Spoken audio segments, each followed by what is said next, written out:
Welcome to this new series of the Massey Dialogues. My name is Nathalie DeRosier and I'm the principal of Massey College. Massey College is located on Indigenous land, the land of the Seneca, the Huron-Wendat, and the Mississaugas of the Credit. We are grateful for their stewardship of the land and for the ability that we have to continue our work here. The Massey Dialogues are based on the idea of bringing together the voices of experts and the voices of the young researchers. This intergenerational aspect is key to the vision. We want to discuss issues of the day and hear different perspectives.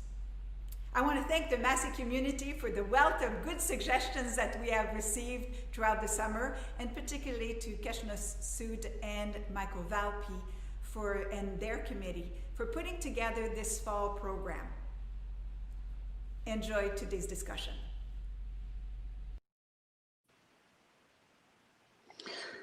Hi, my name is Michael Valpy. I'm a senior fellow at Massey College, and I'll be host of today's session of Massey Dialogues. What we're going to explore is Canada's urban journey through the pandemic and what the likelihood may be, what optimism we can bring to bear on the problems, on the socioeconomic, gender, and racial inequalities that COVID-19 has laid bare in Canada's cities. And I'll begin by giving you a spoiler alert. The grounds for optimism are thin. The polls tell us that a large majority of Canadians see their country as being on the cusp of a major transformation in national life.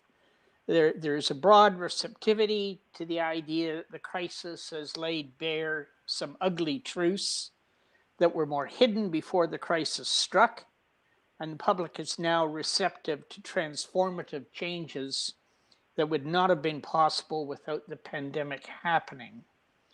But what the evidence shows, and it's this that we're going to explore over the next hour, is that transformative change isn't happening. We're now 9 months into the pandemic, and that those who control the levers of power in Canadian society don't appear to have much interest in making it happen. We have two outstanding Massey Junior Fellows with us to talk to our guest about this, and I'll introduce them first. Drew Kaufman is a Massey Junior Fellow and doctoral candidate in urban geography. For 8 years, he worked on affordable housing policy, homelessness, and income inequality, much of it with University of Winnipeg's Institute of Urban Studies. He's worked on research projects examining the neighborhood level outcomes of income inequality and wealth polarization in Canada, and has edited a book on income inequality and neighborhood level disparities in Winnipeg. And for nearly 4 years, he worked on Winnipeg's At Home Chez Soi research demonstration project on mental health and homelessness, examining ways of ending homelessness for people who are First Nations, Inuit, and Métis, and living with mental illness in urban settings. Drew is joined by fellow junior fellow Stephanie Bertolo, a Master Public Policy candidate at Munk School of Global Affairs and Public Policy. Stephanie has worked as a policy advisor in the office of one of Hamilton's city councillors. She's managed constituent casework and developed projects ranging from public hygiene to improved urban cycling infrastructure. She's been a research assistant with the Hamilton Community Foundation, studied rental housing in the city, investigated the differences in voting patterns in rural and urban areas in Canada, in work done with the University of Toronto's public elections and representation laboratory, and worked as a consultant with Munk's Public Good Initiative, where she carried out a program evaluation for the Toronto Drop-In Network on the effectiveness of drop-in centers as sites for healthcare services that prevent crises and escalating health needs. And finally, we come to our guest. We're very, very fortunate to have with us today Professor David Hulchanski. He's one of North America's outstanding urbanologists whose work focuses on housing need, neighborhoods, community development, social and economic rights, and homelessness. He teaches courses on housing, homelessness, neighborhood change, and community development.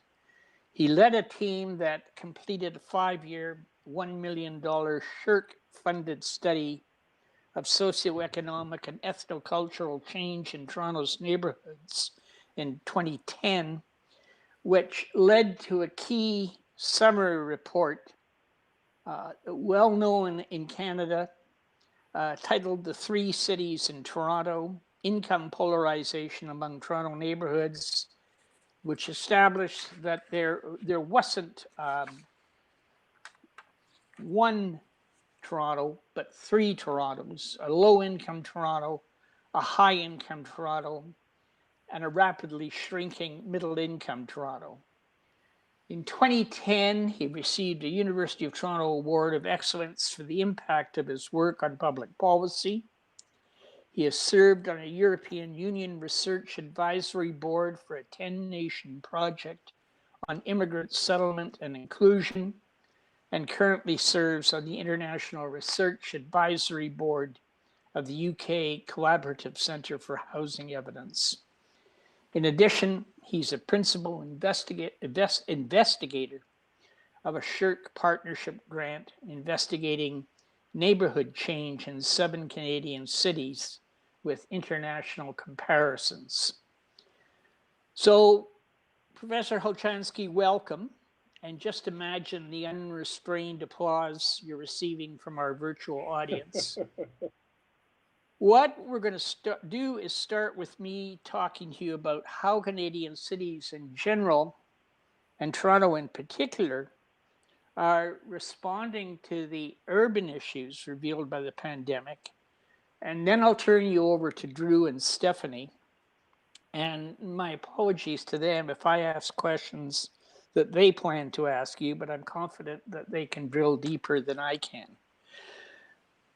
So to begin with, there's no question that the pandemic has revealed inequalities in Canadian cities. So let me start by asking you what signs you see that government and corporate and community leaders are working to address those issues, and that we actually can have optimism about a kind of a transformative process happening in our cities as we get out of this. Yeah. So, Michael, thanks for the invitation. First off, I'm not sure if I'm the only one. I'm hearing everything twice with a 5-second delay, so it's a little difficult for me. But just make it up if you have problems. Excuse me? I said just make it up if you're not getting what I'm saying. No, okay, I heard it twice now. COVID is, of course, unprecedented, at least over 100 years, and we're all trying to do our best, and some countries are doing better than others, and all that. And the big question is, what will change as a result of this? I'm not too sure what will change, because all focus is on managing the current crisis. And I don't yet see whether it's government or the private sector talking about the future in some different way, that the post-COVID world will be much different than the pre-COVID world. But I want to just talk about this a little bit more. I mean, about 3 months into the pandemic, the unions made a big public the private sector unions made a big public statement about how they were going to work to get frontline workers more decent incomes, more, where their jobs would be protected by benefits, by better health benefits, by better job security. I haven't seen any of that happen. Something that came up in my conversation with you a couple of days ago was that we have a we have a kind of a racially and income divided cities, that if your skin color isn't white, you're more likely to be living on the margins of the city rather than in the core of the city. We have evidence that our schools, where the predominance of students are people of colored and low income, that the quality of education is less in those schools than in the inner city core schools. So what I'm trying to get at is, we know that the pandemic has aggravated inequalities, but we don't see any sign of anybody addressing those inequalities. Is that correct? Yes. If something was happening, we would know about it. Couldn't we make a list of what the province or the federal government are doing to address some of these issues, or the private sector? I've recently been part of an update on a study of the working poor in Toronto, and about 7% of Toronto metropolitan area workers can be classified as working poor. However, when you separate the white working population from the black working population, it's about 5% for the white population, and 10% of all black working people fit the Stats Can definition of working poor. And it doesn't matter whether you're an immigrant or not. Half of Toronto's black population are born in Canada, so it's not an issue of immigrants. So indeed, we have a long way to go for having a more inclusive society. One other fact we published in a report with the United Way of Toronto is that for every dollar a white person earns in the Toronto area, and in the city of Toronto this is, a racialized person earns 52 cents. So this is a measure equivalent to that gender gap in pay. This is the white-black pay in the city of Toronto, 52 cents of what a white person is paid. That's so pretty dramatic. Discrimination in the labor market, which affects the housing market, and so on. That's pretty dramatic. That figure you just gave me, $1 to 52 cents. Very. When you and I talked about this earlier, I asked you if you could compare us with, say, comparable size, well, maybe comparable size is not a good indicator, but comparable American cities. And you said we actually don't come off that much better than many major American cities. That's correct, yes? Yes. Yeah. So a measure researchers use in terms of racial segregation in a metropolitan area is called the index of dissimilarity. And so Chicago and Toronto are about the same size cities right now in terms of population. Chicago was and is still more segregated by far than Toronto. And the measure is a scale of 100. So 100 means no black or white person lives near one another. 0 means they're all mixed up and you can't tell, okay? So Chicago in the 2010 census was 75. down from 85 20 years ago. Toronto is 51. What this means is that 75 in Chicago, or 51% of all people in Toronto, would have to move to be fully integrated, okay? So we are less segregated than Chicago. But when I looked at a list of the 50 most segregated North American metropolitan areas, Toronto falls number 40, just above Minneapolis, St. Paul, okay, after Richmond, Virginia, as a segregated city. Most of the Black population is either in Scarborough or Northern Etobicoke, and not in too many other places. And that goes to homeowners too, renters and homeowners. So that's another measure of the divide that exists in the city, in addition to that, the growing income divide that's happening. Can we use the word ghettoized to talk about where the Black population is isolated? Yeah. We don't use the word ghetto, and researchers are very careful about using it.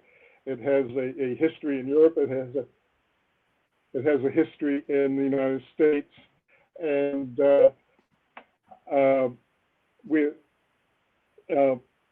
it just doesn't.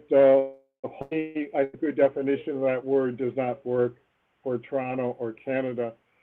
The sense back the Black people is something like 46% Black in Toronto. You know, in Chicago and most American cities, you have census tracts that are 90% Black or Black and Hispanic, or 95%. So the scale is a little bit different, but it is still very real if you're not white in Toronto, in terms of the labor market and the housing market, social benefits, and so on.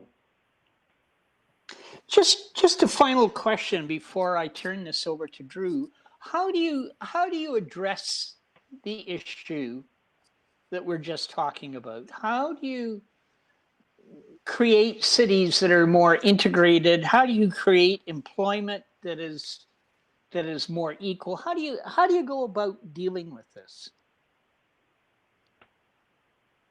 Yeah, the issue, I think the core issue is inequality. It's income inequality, wealth inequality, racial inequality, having to do with discrimination and employment and housing and jobs and all that. So I think I say that there are like 4 causes and 4 solutions to what is happening in our cities in Canada. One of them is the labor market that we've talked about. That before the 1990s, we had more union. We had very few working poor. We had a majority of people on middle incomes, and we stopped doing all that. We lost the good industrial jobs, and we got more of these part-time and low-wage jobs. The second thing is taxes and transfers. We used to do a better job at providing support for lower income people. We cut back on all that, and tax cuts don't help lower income people. They don't pay many taxes as it is. The third is the most expensive budget item is housing. So housing costs have gone up on a straight slope, whereas adjusted median incomes have remained roughly the same over 20 or 30 years. So incomes are not matching housing costs. So therefore, we talk about a housing affordability problem. In addition to the homelessness problem, people unhoused, but then more people not able to afford what they ought to have in terms of size of their household and all that. And the final thing is discrimination. We don't talk about discrimination in Canada, right? We're polite. We're not the United States or whatever. No, we're Canada. But any figures you look at shows a huge disparity, racial disparity, and we have to be active about that. And we have lots of nice human rights codes, but they're not enforced very well. That is, there aren't many serious penalties, and it's very hard to seek this, right? It takes a long time if you're facing employment discrimination or housing discrimination and all that. I just want to Drew, excuse me. I just want to slip one more question in before we go to you, Drew. Does this mean that we're losing people of color from Toronto because they can't afford to live here, just like we're losing young people because they can't afford to live here? Is that happening? I hear that. Okay, I don't yet, haven't seen the data yet about that happening, but it's partly logical. But where are people going to go? Where are the best jobs? Yes, housing costs can force some people to go elsewhere, but our cities are not going to get smaller. There are areas of great opportunity, and so we simply have to do better into the future than we're doing now. And then we have COVID happening on top of that yet. Good, thank you. Drew, over to you.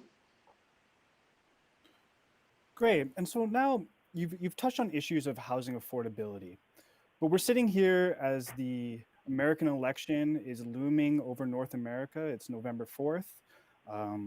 We have the possibility of a deadlocked Senate. We have a fiscal stimulus package that wasn't passed before January. And so we have a crisis emerging in affordable housing. In the United States, many people have been unable to pay their rent since March when the COVID-19 lockdowns first began. Indeed, the credit rating agency Moody's found that 15.7% of all tenants faced the likelihood of eviction by the end of 2020. And the Federal Reserve Bank of Philadelphia found that if you calculate all of the outstanding debt based on rent, it would amount to about $7.2 billion. Meanwhile, the national eviction ban in the US is set to expire in January. And we're not exempt from that here in Canada. There's a shared story here that you've touched on. In Toronto, we've seen a rise of homeless encampments as people try to stay outside the shelter system to avoid COVID. There's over 100,000 people on the wait list for subsidized housing here in Toronto. And the neighborhoods hardest hit by COVID in Toronto are the same neighborhoods experiencing the highest number of evictions. Some people in response to it's the outcome of COVID. Do you agree? If not, how do we get to this point?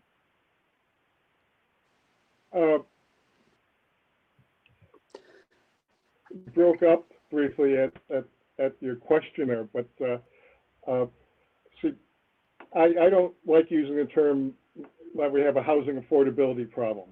We obviously do, okay? But I think the problem is a housing insecurity problem. More and more people, whether you're low income or middle income, face a problem of paying for housing, accessing housing that they need. And when you look at the number of working poor and the number of people on low incomes, they have difficulty affording any housing. And we're in a period where our provincial and federal governments aren't doing very much in terms of assisting very low income people with housing. We used to build about 20,000 to 25,000 social housing units a year. We're not doing that any longer. We haven't done it for a time. So this problem will continue. And it is a problem of inequality. Again, income and wealth inequality. We were building a big middle income group, a big middle class for a long time up until the 1990s, and we're not doing that any longer. So house prices are set by those who have money, and there are more people at the very high end of our housing system. They're setting prices, and then low income people are just struggling to do their best. Good, thank you.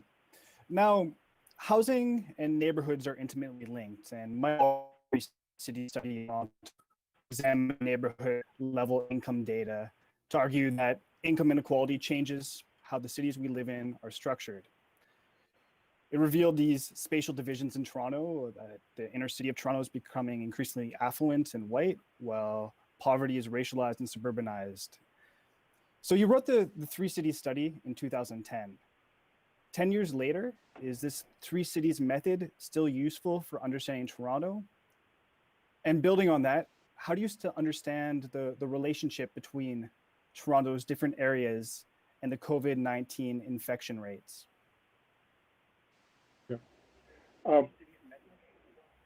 Yes, so the one thing we learned about COVID is that we are not all in it together. On Monday in a Toronto Star op-ed, a couple professors reminded us that in the city of Toronto, racialized people constitute 83% of reported COVID cases.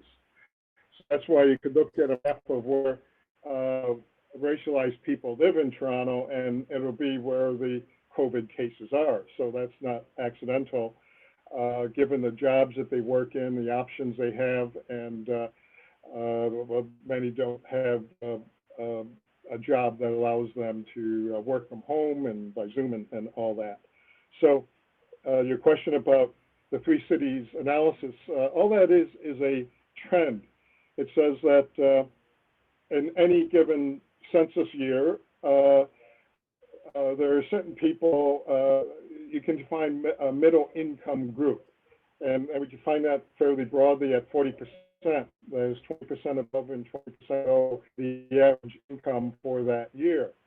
So if you're in that middle income group, obviously we call you middle, or if you're above or below, that's where you are. So the Three Cities map is a trend map. It says, where were we in 1970 or 1980 for each census tract, and where are the census, and where is it in this case in 2015 from the 2016 census. And so we have more and more low income areas trending low income. Remember, it's a trend over time.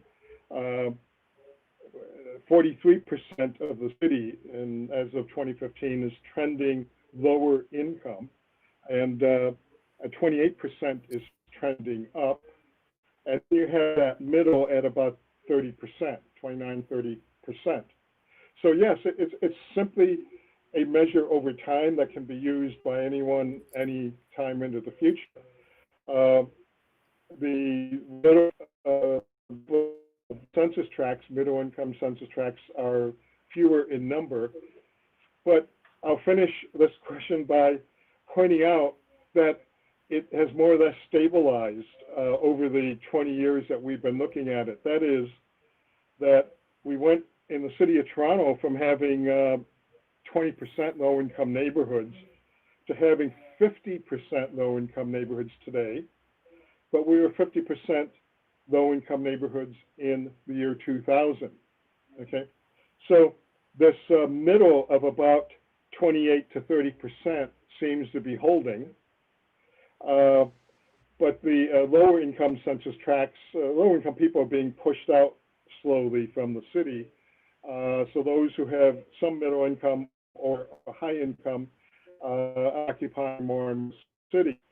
So looking just to 1990, 16% of the city were high income. Using the same measure now, it's 21%, and that will keep on going up unless we do something about the trend of increasing inequality. Good, thank you. And now maybe I'll pass it over to my colleague, Stephanie, to move on to her questions. Okay. Yeah, I wanted to dive in a little bit deeper of something you just mentioned, how COVID-19 does discriminate both in terms of race and income levels. As you mentioned, we're seeing racialized people are predominantly impacted by COVID-19. And you mentioned some of the factors as to why this is, but are there any other factors that are playing into this and solutions that government should move towards to address this? Yeah. Thanks. That is the issue or the question of the day. And going back to our opening from Michael, can any of us make a list of a couple things that the federal or provincial government or some movement in the private sector and society at large is happening to what? To address discrimination in housing, discrimination in the labor market, right? To address housing costs, to address low wages and the working poor and the gig jobs. No, those are all continuing. So we are simply allowing the inequality of income and wealth, which is racialized, to continue. And like I say, if we're not, show me a list. Let's make a list jointly of what is going the right way. And a little example during COVID here is the issue of renters versus homeowners. So it's not versus, it's just two different groups. Most Canadians don't realize that wherever it is in the country, name the city or the province or the whole country, homeowners on average generally have twice the income of renters. Just a fact. The gap used to be much smaller 50 years ago. So you have two pools of people, a very low income pool of people and a pool of higher income people. And the market is responding, of course, to those with money. That's what markets respond to. Markets don't respond to social need. So during COVID, if you're a renter, you may not have been making good money anyways, and you may have lost your job, or even if you're still making some money, it's not enough to get by on. And yet we're now allowing in the province of Ontario for evictions to continue. And we've adopted some legislation that makes life more difficult for all renters in Ontario. This is a provincial issue, so every province does it slightly differently, but none are doing too well. In home ownership, as long as you pay down some of your mortgage, you can manage a situation, you can extend your mortgage. Some of that is being done right now. Unless COVID becomes more serious, most homeowners are likely to be protected, but not renters. And then the majority, again, of renters are racialized compared to the majority of homeowners. That is proportionately more racialized if you're a renter. That makes sense. Another drastic change that we've seen during COVID is changes in transportation networks. We're seeing a decrease in transit services in a lot of low-income neighborhoods as a result of physical distancing on buses, causing less people to be able to take transit. But then we're also seeing an increased emphasis on active transportation, particularly in the core of the city around active bike lanes, pedestrianizing roads, and making movement more easier in the core.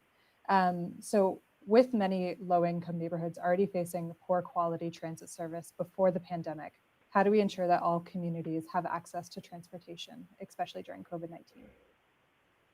Yeah, so this is another example of how the post-COVID world is likely not to be too different from the pre-COVID world in Toronto.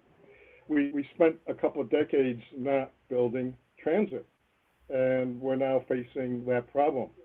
So yes, in the central area, in some places, bicycles and that area is already well serviced by transit.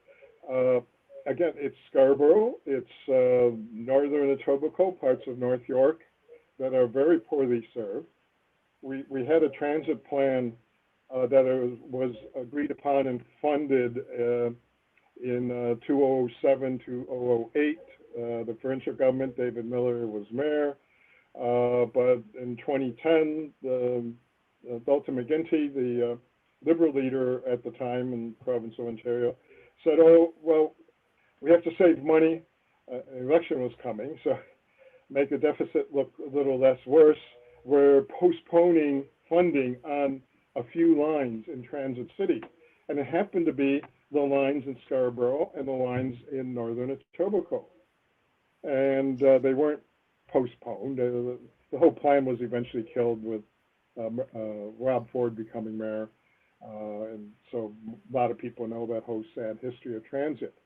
So yeah, we're the fourth largest metropolitan area in North America.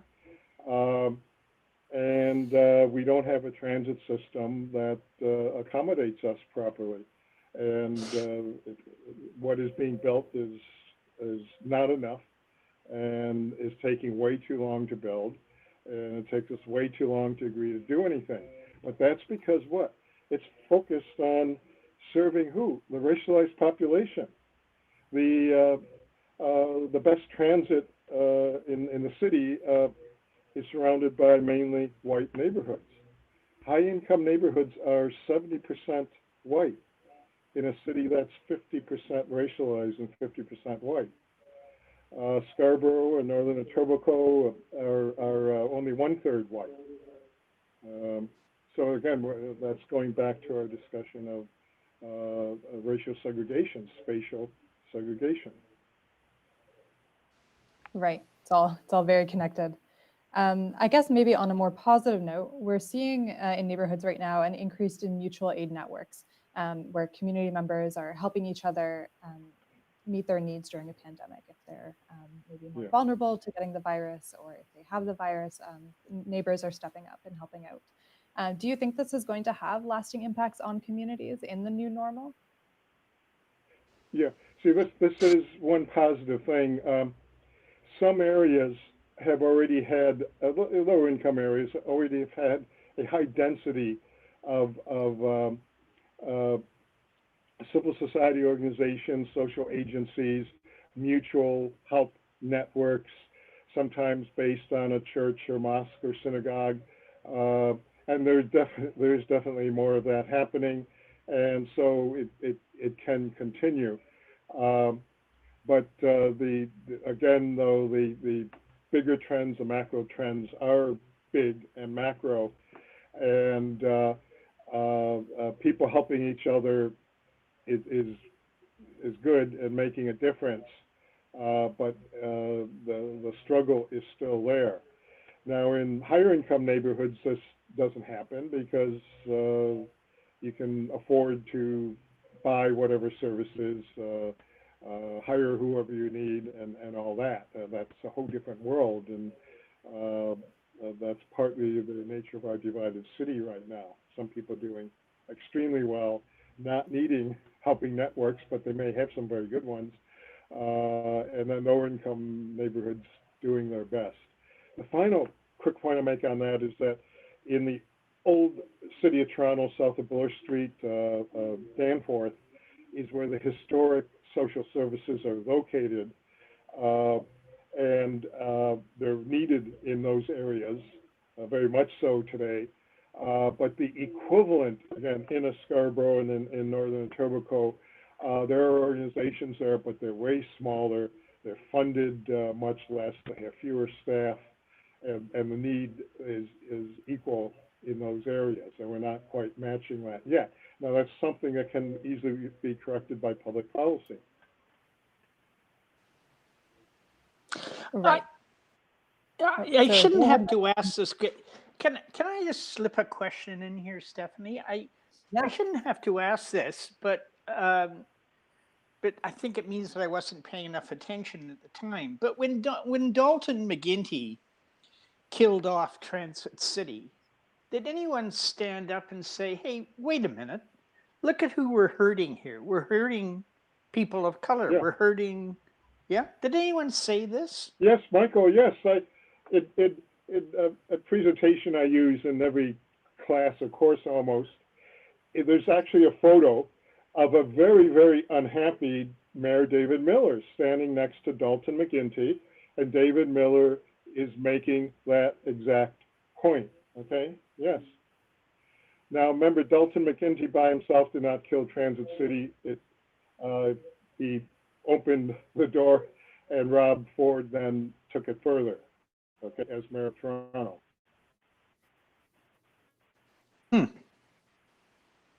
Drew? So I guess switching it back, I guess I want to return to sort of the experiences of homelessness in Toronto amidst the COVID-19 panic.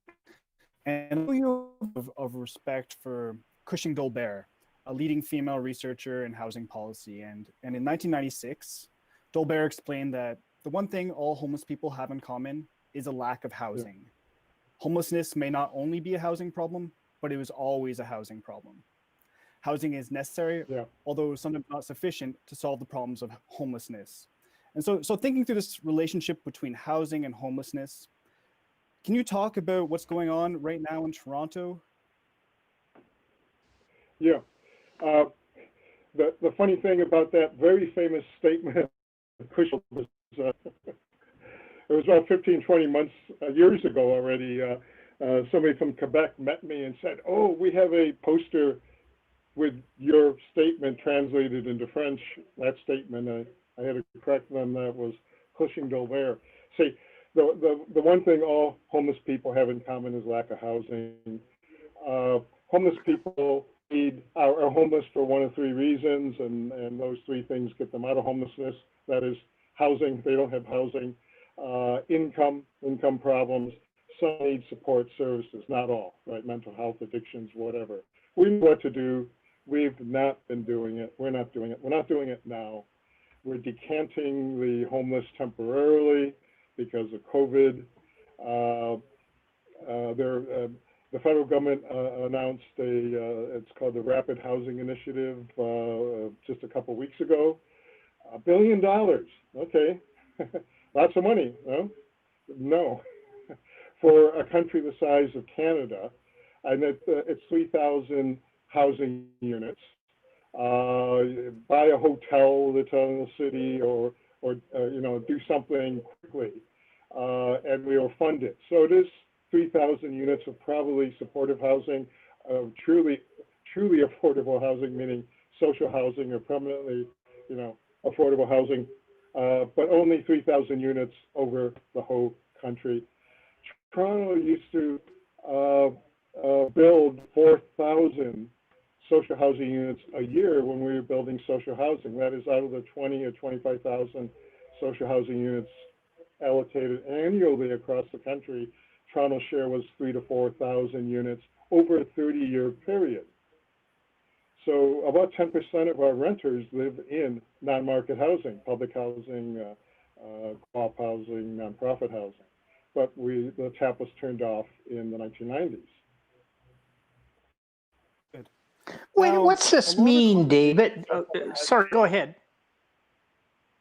Now, a lot of the conversation so far has been Toronto-centric, talking about the experiences of income inequality and housing here in Toronto. Now, I know one project you manage, the Neighborhood Change Research Partnership, looks at what's going on in cities across Canada.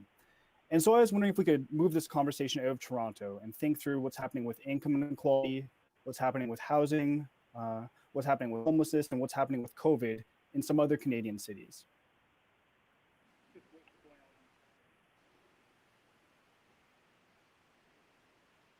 I didn't hear your question fully. You're breaking up a bit. Good. So my question was this. I want to know what's happening with housing, income inequality, and homelessness in other Canadian cities amidst COVID-19. Yeah. Well, the answer is something similar. The worst situations happen to be in Toronto and Vancouver, and until the oil boom ended, it would be Calgary also. But the trend is everywhere because this is Canada. It's a Canadian trend. Each province is doing something a little bit different, better or worse, in helping things out or not. But it is everywhere. That's why you hear about it everywhere.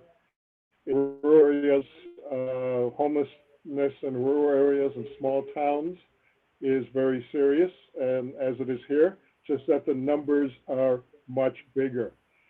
The way the United Way puts it in one report is that we are the income inequality capital of Canada. We are. The trend over 34 years has been worse in Toronto And so we have more of the bad conditions that need to be addressed. But we're not unique.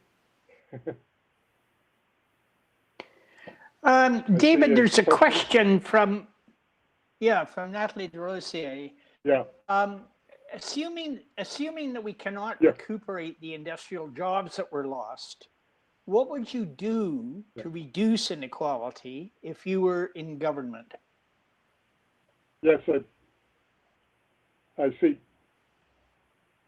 Yes, I see the question, and remember we created the income inequality that exists in this country. The same kind of inequality does not exist in a Germany or France or in Scandinavia, the Netherlands. It is worse in the United States, okay? But we need better minimum wage laws. We need better labor laws. We need better anti-discrimination laws. Yes, industrial jobs will not come back, but there's lots of jobs, and they don't have to be jobs that allow employers to exploit local labor. So do we have to pay 5 or 10 or 25 cents more for, I don't know, French fries or a hamburger? Well, if we do, we do. We're a low tax nation also compared to our comparators in Western Europe. So our governments don't have money to help make positive change, inclusive change for everybody. I mean, this may be a kind of a dumb question, but what does your answer say about who we are as a people? I mean, that we're not that compassionate a people. We don't feel as much of a sense of collective as, say, the Europeans. Yeah. Can you? Is it possible to make a statement about this? You're asking a very big thing, but on part of it, a question that flashed before us just a moment ago asked about our electoral system. So I always point out that I believe that is our number one problem. We give majority governments to minorities. No democracy other than the UK and the United States these days.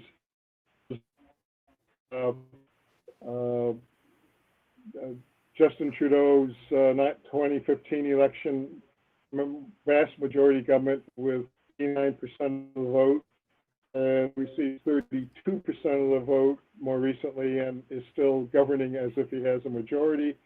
So they are protected from us.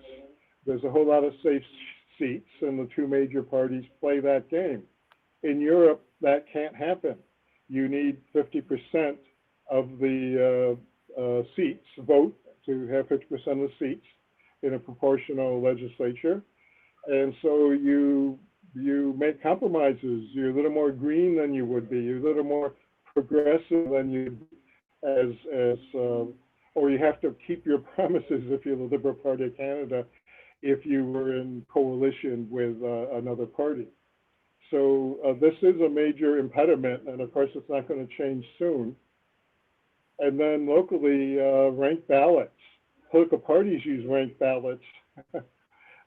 We need to use ranked ballots so that who represent us instead of someone who lucked out with 29% of the vote.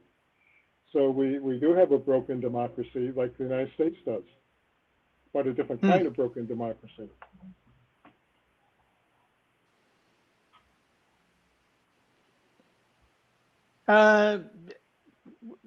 Natalie, back to you. The lack of ability for left-wing policies to win votes is a problem. Why is that? Is it the electoral system, the political financing system, just an inability to be socially minded? Where's the problem lie? Yeah, so I think I mainly answered that question. I think we're highly social. And Michael, you wrote an op-ed the other day in the Toronto Star that talked about this issue. We Canadians do care about a lot of things, and social issues matter, but governments are protected from us. Right? Who do you lobby? Mhm. If you know your local MP is going to win with 30% of the vote or 40% of the vote, no matter what, right? So.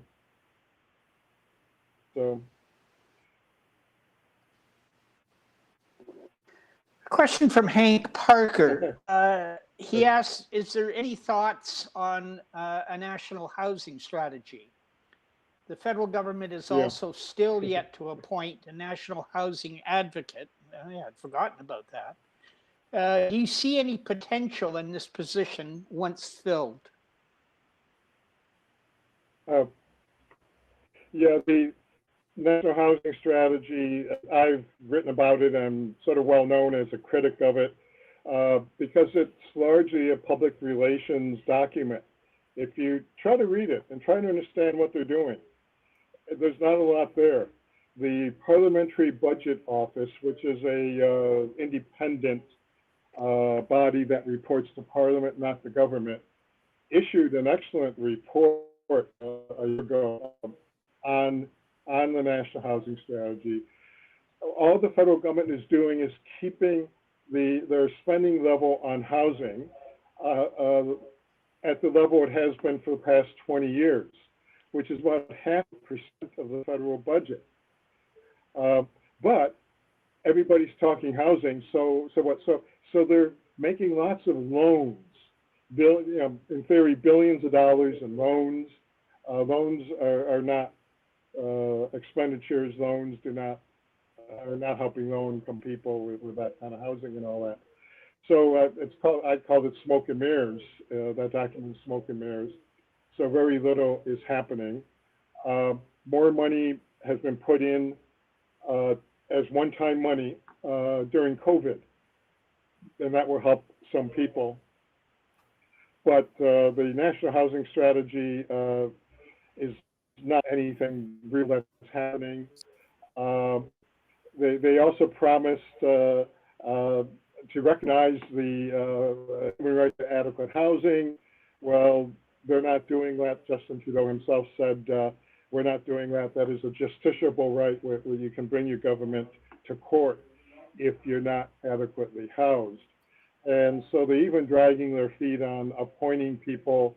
They said they'd appoint to a little body that will issue some reports someday once it exists. So that's why I call it mainly a public relations strategy. It's not a housing strategy. There's no backup studies that led to the housing strategy. It was just something, what can we promise that sounds big without actually spending much money? And that's what that is, sorry to say. Is some of this a constitutional issue? That the provinces won't let the federal government get involved in housing? Not really, because from the Dominion Housing Act in 1935, a federal legislation, the federal government has played a major role in housing. And Canada Mortgage and Housing Corporation, in effect, owns almost all mortgages. Right? They're consolidated into different kinds of financial products. Okay, so the federal government plays a really big role in housing. Just that they like to point fingers, different governments at different times, point fingers at one another, the provinces at the feds at the provinces, and make claims as to who's responsible for what. But ideally, the feds should be responsible for bricks and mortar, helping make housing happen, and provinces be responsible for the soft side, the support services, say in supportive housing and all that, income supports for low-income people.